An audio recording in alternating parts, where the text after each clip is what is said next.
हरिओम तत्सत। तो आज हम चर्चा करेंगे इस परिवेश की, इस वातावरण की, जहां पर रोज आए दिन कुछ ना कुछ हमें बुरी खबरों में, विशेष रूप से जो विधर्मी लोग हैं उनके कार्यकलापों की सूचना मिलती रहती है। हमें ये समझना पड़ेगा कि ये समस्या जो हम आज जिस समस्या का सामना कर रहे हैं, ये कोई नई समस्या नहीं है। व्यक्ति जब भावनाओं के साथ सामंजस्य स्थापित नहीं कर पाता है, जब व्यक्ति भावनात्मक रूप से परिपक्व नहीं होता है, तो उसका प्रभाव ये होता है कि वो गलत रास्ते को सही समझने लगता है, गलत रास्ते को भी एक मार्ग समझने लगता है। और इसके कारण समय समय पर गुरुओं ने अलग अलग रास्ते निकाले, ऐसे ऐसे परितंत्र का निर्माण किया जहां सब परिवार के रूप में रह सकते थे। बहुत ही प्रसिद्ध कथा है कि जब विश्वामित्र जी राजा थे और वे पड़ोस के देशों में गए थे, उस जमाने में, जैसा आज भी कई लोग करते हैं, उस जमाने में जब व्यक्ति के पास धन संपदा की कमी होती थी तो वह आसपास पड़ोसियों पर आक्रमण कर देता और उनके यहाँ से लूटकर अपने लोगों का जीवन यापन करने में मदद करता। तो इसी प्रकार के एक यात्रा से विश्वामित्र जी लौट रहे थे और शाम हो चली थी। उन्हें मालूम था कि पड़ोस में ही, पास में ही उनके गुरु जी का आश्रम है, वशिष्ठ जी का आश्रम। तो वो उस आश्रम में गए और वहां पर उन्होंने देखा कि गौशाला है और गुरुजी गाय की सेवा कर रहे हैं। कामधेनु गाय वहां पर रहा करती थी। तो उन्होंने गुरुजी से अनुमति मांगी। गुरुजी ने कहा हाँ हाँ क्यों नहीं, हम सारी व्यवस्था करेंगे। और कहते हैं कि जब भोजन का समय आया, जब सब नहा धोकर तैयार बैठे, तो भोजन का जब समय आया तो गौ से ही कई सारे पकवान निकलने लगे। गौ के जो थन थे वहां से कई सारे पकवान और भोजन सामग्री तैयार निकलने लगी। हम ये तो एक काव्यात्मक, जितने शास्त्र लिखे हैं काव्यात्मक रूप में लिखे होते हैं, तो इसको भी एक हम काव्यात्मक उसका एक स्वरूप मान सकते हैं कि किस तरह लिखा था। शायद कहने का तात्पर्य ये है संभवतः कि वहां उन्हें दिखाई दिया कि सारे कार्यकलाप गौ के चारों, देखिए गौ की सेवा भी गौ बहुत सेवा लेती है, जैसा हमने सुना है। हमने कोई विशेष रूप से सेवा तो नहीं की है, पर जैसा हमने सुना है गौ जो है बहुत सेवा लेती है, भैंस की तरह नहीं होती है। और तो उसके लिए साफ सुथरी जगह रखना है, उसका धोना है, उसका नहाना धोना है, उसकी साफ सफाई रखनी है। तो संभवतः, और हम ग्रामीण क्षेत्र में जाते हैं तो देखने में आता है कि जब गौएं खूब सारी होती हैं तो कुछ ना कुछ काम चलता ही होता है। तो इसी प्रकार से वहां भी उन्होंने देखा होगा और इसी बीच जो है सारी व्यवस्थाएं की गई और संभवतः जो है बहुत सारी चीजें जो है गौ के दूध से बनी हुई या पनीर से बनी हुई चीजों को परोसा गया। मिष्ठान भी उसी से, सब्जी में भी वही, और खीर भी उसी की। तो इस प्रकार से बहुत सारी चीजें गौ से ही आती होंगी। और ऐसी ये बात तो सत्य है कि गौ से जीवामृत भी आता है, और जीवामृत हो गया, उसके बाद नीमास्त्र होता है, ब्रह्मास्त्र होता है, अलग अलग चीजें जो है गौ से आती हैं। तो भोजन जब उसका क्या बोलते हैं, अनाज बनता है या सब्जियां बनती हैं, तो खेत में भी जो सिंचन होता है, जो भी खेत में कार्य होते हैं, तो उसका भी गौ का अपना योगदान होता है।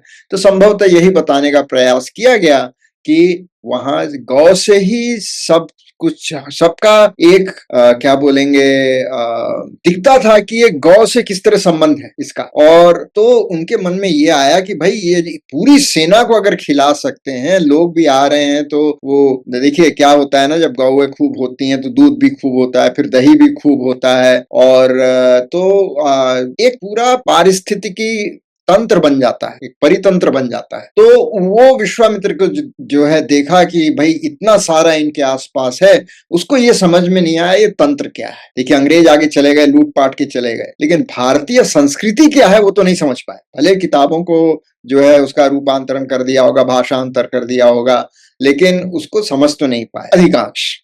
कई लोगों ने समझने का प्रयास भी किया, सही विचार से समझने का प्रयास किया, किताबें भी लिखी, उनकी किताबें काफी प्रसिद्ध भी हैं, परंतु कहना मुश्किल होगा कि उन्होंने एक राष्ट्र के रूप में इसको उसको एक स्वरूप जो है उसका बनता है, उसको उसकी जगह दी, ऐसा तो नहीं है। तो जो विश्वामित्र था वो भी उसी मानसिकता का था, एक राजा, न्याय करो और हुक्म चलाओ, ये तो एक व्यक्ति को परिपक्व होने में बहुत समय लगता है ना। तो इसलिए जो है, जो उस उन्होंने जो भी देखा, जो भी समझा, जैसा भी समझा, और उसका जो है उन्होंने तो उसके अनुसार उन्होंने देखा कि भाई ये तो गौ हमारे पास होनी चाहिए। इस गौ का इस बाबा के पास क्या काम, पंडित जी के पास क्या काम है, ये तो भाई इनको तो 2 रोटी मिल जाए भिक्षा करके वही मिल जाएगी। हाँ, तो ऐसी गौ का जो हमारे पूरी सेना को खिला सकता है, वैसी गौ का इनके पास कोई काम नहीं। तो उन्होंने जो है गौ को खोल के ले जाने का प्रयास किया, पर उसको ये परितंत्र नहीं समझ में आया, उसको इसकी समझ नहीं थी। तो कहते हैं कि जैसे गौ से थन से भोजन प्रसाद निकला था, उसी प्रकार से उसके पूंछ से, उसके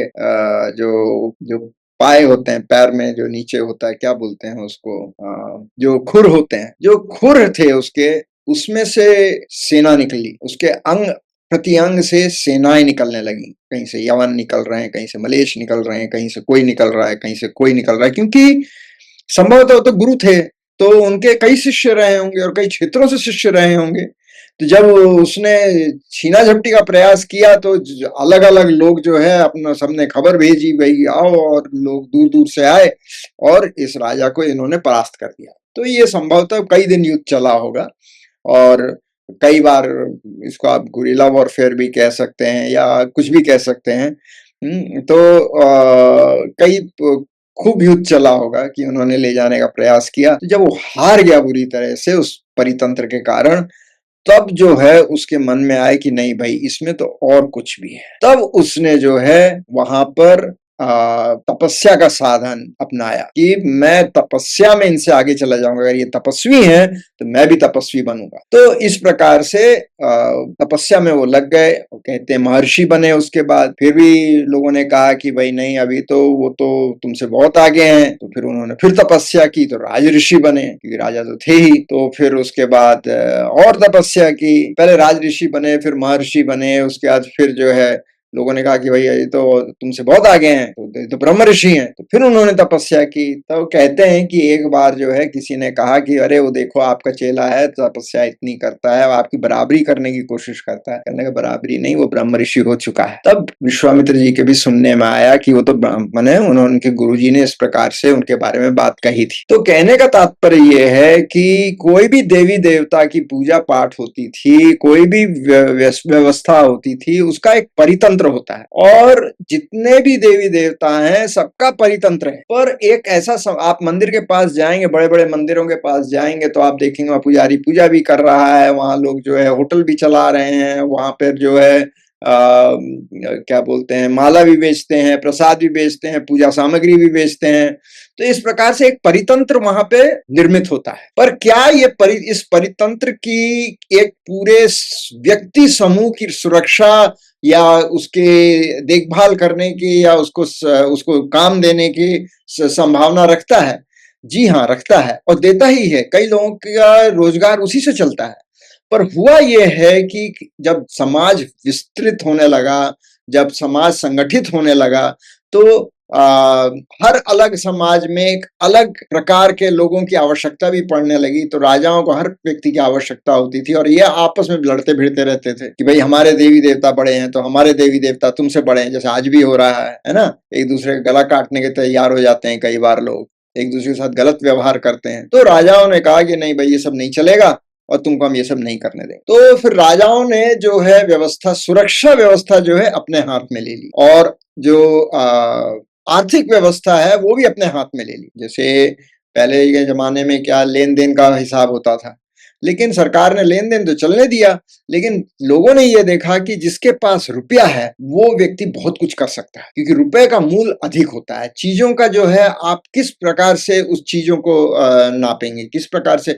मान लीजिए रुपया आज नहीं होता और आपने आज रसगुल्ला बनाया है, तो आपको भाई 1-2 दिन में खत्म कर देना है। आपके पास बहुत सारा दूध है, आपने बहुत सारा दही बनाया है, तो उस दही का क्या करेंगे आप? तो आपको उसको जल्दी से जल्दी समाप्त कर देना है, तो उसका कीमत अपने आप घट जाती है, भले उसकी असल में कीमत कितनी भी हो। अब आज के जमाने में है कि आपने प्रिजर्वेटिव भी बना दिया है और चीजें बना दी हैं, जिसके कारण से आप उसको लंबे समय के लिए आप उसका एक पाउडर भी बना सकते हैं और उसको लंबे समय के लिए रख सकते हैं, तो उसकी कीमत बढ़ जाती है। और अगर ऐसा नहीं कर सकते हैं तो उसकी कीमत घट जाती है। तो इसी प्रकार से उस समय भी हुआ है, और जो ताकत थी राजाओं के हाथ में आ गई। अब जब ताकत राजाओं के हाथ में आ गई, लोग राजाओं पे निर्भर करने लगे और धीरे धीरे जो है लोगों ने अपना उस परितंत्र से उस चीजों को ध्यान देना छोड़ दिया। और दूसरी तरफ पंडों ने भी दुर्व्यवहार किया, पंडों ने भी लूटने का प्रयास किया। भाई देखिए, जब आपको 2 वक्त की रोटी चाहिए तो आप ज्यादा परेशान नहीं करते हैं किसी को, आप खुद ही उगा सकते हैं। पर जहां पर रुपया आ जाता है तो फिर ज्यादा रुपया होना चाहिए। जिसके पास ज्यादा रुपया हो